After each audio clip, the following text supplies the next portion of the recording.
Welcome to the April 2022 Patreon video.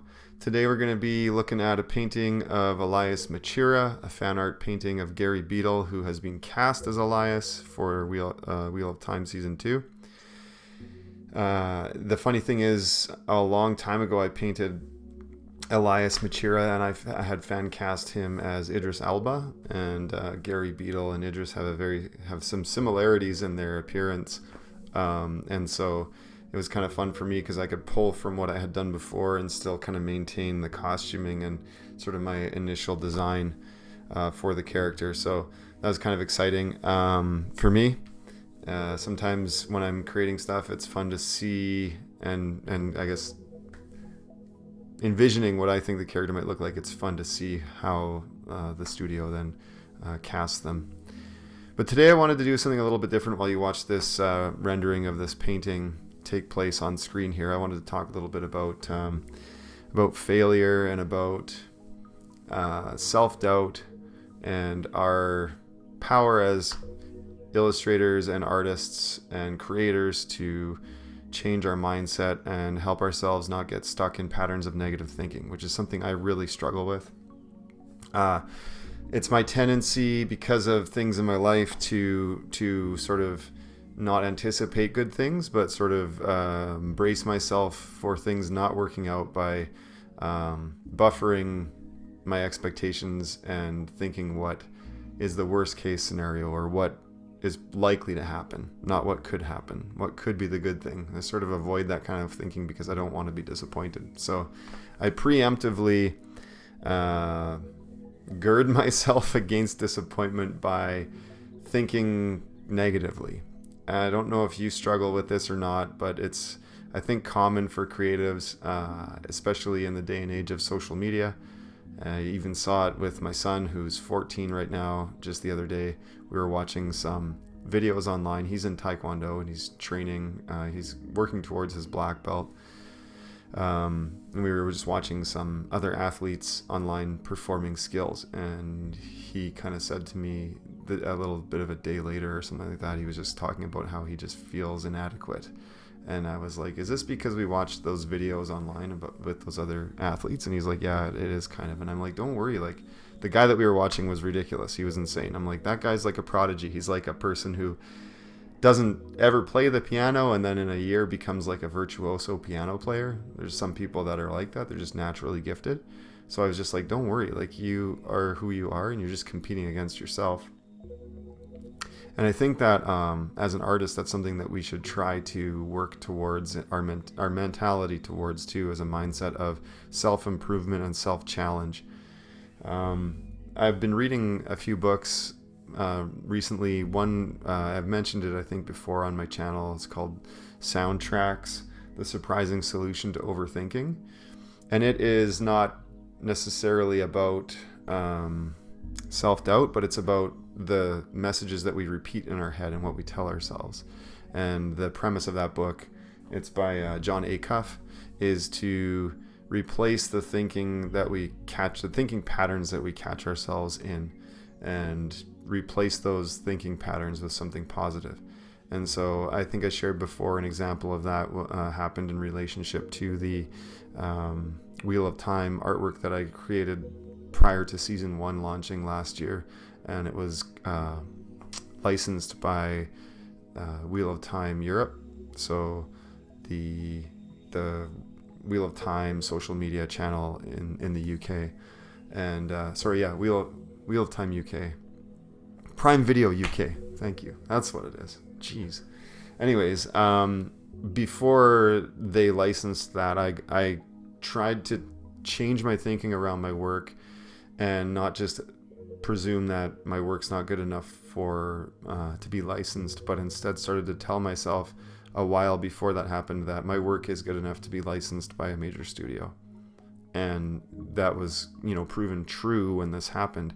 And I'm not saying that I manifested that by my positive thinking. I don't believe in that. But what I can say is that that line of thinking promoted my confidence to reach out and try to find avenues by which I could get my artwork out there more. And so, that I don't know. I don't know if there's something that I did in my social media work that made Prime Video UK see my work, and then they were like, hey, we can reach out to this person and see if they'd be interested in sharing some work around the Wheel of Time. Like, I don't know.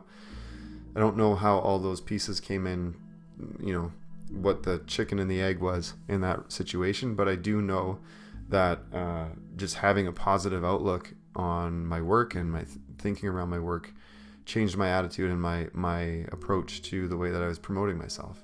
And I think that's very important as an artist, to feel and come across confident, because people are watching what you're doing and they're watching how we carry ourselves. And there is a major aspect of communication and being in the public eye as an artist that is very important. Business is a very important aspect of being an artist.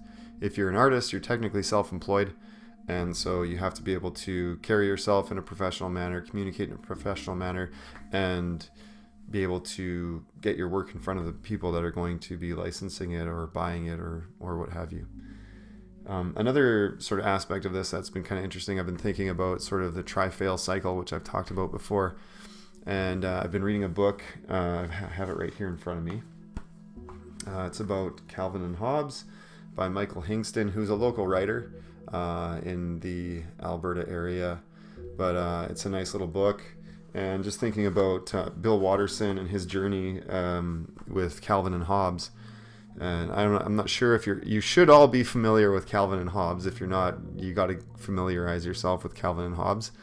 Incredible stuff. But there was a thing in here that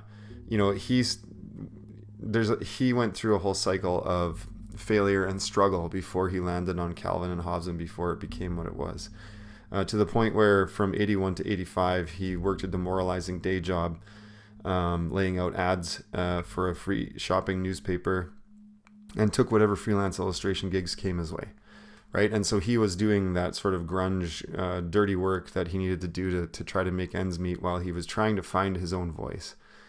And as artists, I think sometimes we do want things to happen real fast, but they don't typically happen real fast. Even if you look at Brandon Sanderson, who's like my favorite writer right now, many people's favorite writer, obviously, because he just had a Kickstarter where he launched 4 books, and you probably are familiar with it. It was like, I don't know, $40 million or some crazy thing in the end for the Kickstarter for these 4 books. Insane. But Brandon Sanderson wrote a lot of books and spent a ton of time writing and working before he ended up being successful. And it's just, he's a great success and he's doing very well for himself, but the work was there. Like, he put in a ton of work to get to where he is, and he's super prolific and consistent. One of the things that in this book about Bill Watterson is it talks a little bit, and I think there's a bit of a connection here with artists and our struggle with our confidence and what we tell ourselves. Is I think sometimes part of that struggle and that loop of negative thinking in our head actually ties in a little bit to lack of confidence in our voice. And so when I say voice, I mean visual, like what we're depicting and how we're painting or drawing or whatever, what our written word is saying. I think that when we're not sure what we're saying or how we want to say it or by what vehicle we're doing that can really affect and impact our confidence, and it can make us get into these negative loops. But we have to remember that it takes a while. Like, style and voice isn't something that can happen overnight. It's not something that happens immediately. It's something we have to work at. And through work, it kind of can develop. So I think that I just want to read this real quick from Michael Hingston's book. It's just a quote from Bill Watterson. I'll just start here. There's a lack of literalness when you work with those kinds of characters that I found very freeing. So he's talking about working with, a child and a stuffed tiger that comes to life. Readers just naturally cut kids and animals more slack. Most importantly, however, the strip finally had its own distinct voice, that hard to define, harder to bottle X factor that had eluded Watterson for years. Now that he'd found a voice, so did you catch that? Most importantly, however, the strip finally had its own distinct voice, the hard to define, hard to bottle X factor that had eluded Watterson for years. It had eluded him for years. It took years and years of work to get there.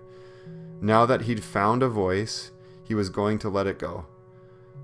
And then this is in quotations. When you get that, he said, you grab on tight. Right? So these are sort of, Bill Watterson, great success story. Brandon Sanderson, great success story. But these guys put work in. They put that grindy work in, that time. And I think that that's a key component of success. And I talk about this all the time about like the artistic journey is like a never-ending journey. It's a continual climb. And as we climb up this mountain face, I always say it's like we're climbing a mountain. And above us is cloud cover. So we don't really see what's above us. But we know we want to get somewhere. We kind of have an idea where we're aiming. And when we get sort of to a certain point, the clouds will break and we can kind of see the next step ahead of us. And then we can move towards that next step. But we don't really ever have a vision of the final peak of our journey. And if we ever do reach a peak, chances are at that pinnacle, you're going to look around, you're going to see another peak where you're like, that's either higher or cooler or more interesting to me, and now I'm going to go climb that mountain. As a creative, that's just a drive that, I have. I don't know about all of you, but I think a lot of creatives have that sort of drive that pushes us to explore beyond our skill set and capacities and push us out of our comfort zones. And I think, as we do that, we're going to start to gain confidence. And then at times we're going to hit, snags, and we're going to, fall down and go have to climb back up. And we're going to be kind of maybe sometimes on this, get lost on the trail and loop around and do some switchbacks and stuff before we make progress. But the point is to keep moving forward and not allow your negative thinking to make you get stuck. And I think sometimes the only way to get unstuck is to just keep creating and keep producing. And if you keep creating and keep producing, eventually you're going to work yourself out of that corner that you're stuck in. Positive thinking is something that doesn't come naturally to me, and I think it's the same for a lot of creatives. And I recently read a email from Rachel Bradley. If you go to rachelbradley.com, or imrachelbradley.com, you can see her work. And she creates content, which is like photo reference for artists. Useful stuff, useful content, and she has social media and everything too. But basically, she had put in a newsletter recently her own struggles with positive thinking, and she had a thought exercise in there, which I thought was really helpful for me. And I'm just going to paraphrase and nutshell it, because this is all that I got used from it. Was basically to, instead of like think about something in the future or something that you're working towards and have a negative thought pattern around it, just do an exercise where you take 5 minutes to talk to somebody, or like 20 minutes to write down what it would look like in a very positive light. So take that thing that you usually think negatively about or worry about or are unconfident about, and talk about it in the most positive light possible. What would it look like if it was a roaring success, if everything was perfect with it, if you crushed it, absolutely destroyed your goals and everything worked out perfectly. And as soon as I was reading that email, the thought that popped into my head was around my graphic novel that's coming out in September from Read Wonderbound. So Wonderbound Comics, and my business partner Kelly and I wrote it. I've talked about it before. Ghoster Heights. It's an all ages graphic novel, young reader graphic novel. But I tend to think like, I'm so excited. I'm super pumped that I got this. So in a sense, it's already a massive success for me, because I had a dream and a goal of being a published writer and published comic book artist. This isn't my art. We're working with an amazing artist, Lisa LaRose, who's incredible. But the writing for me is just so enjoyable, and I feel so accomplished already. But when I think about what the book could be, I'm trying instead to be very positive about it. And I had sat down with my wife and talked through, like, what would that look like? What does it look like if it was super successful? And as I was reading the email, I already knew, like, I saw the whole picture in my head. So I shared it with my wife, basically just like that the book would do well. And oddly enough, what happened was, and this is the thing that's weird, right? I don't even like saying it because it feels weird. And I think artists, we feel weird about, I don't know, I feel weird about this stuff. I don't know about you guys, but I pictured myself and my business partner receiving an award for the writing of it. And I don't know what that means. If that's something that is going to happen with this book or not, but that would be like really incredible and cool, because like my business partner and I met in grade 11, and we used to sit around as little teenage kids, well, mid-teenage kids, drawing comic books and making up stories. And it would just be awesome to see like this kind of full circle culmination of our efforts be rewarded and celebrated in a really tangible way. And it could happen, right? So I'm not going to sit here and say, no, that's not going to happen for us. It could. Maybe not this book, maybe the next one, if, when we're working on more stories and stuff. But it's just a good exercise to like just stop and allow ourselves to think positively about something that we care about and that we're working hard on. I need to do that more. Instead of assuming that I'm not going to do well, I need to work on being hopeful, because I have a lot of reasons to be hopeful, and I've been very blessed in my life, and there's no reason for me to think that things aren't going to go well. So I hope this has been some encouragement to you. I'm going to cut it off there because it's going on a little bit long. Oftentimes when I get into these philosophical discussions, I can talk about stuff for quite a while. I appreciate you listening, and I'm thankful for your support here on Patreon. Anybody who's not on Patreon, I'm going to start launching these to my patrons. I'm going to start launching these videos to the public. A long time after they come to my Patreon channel, I'm going to start releasing them.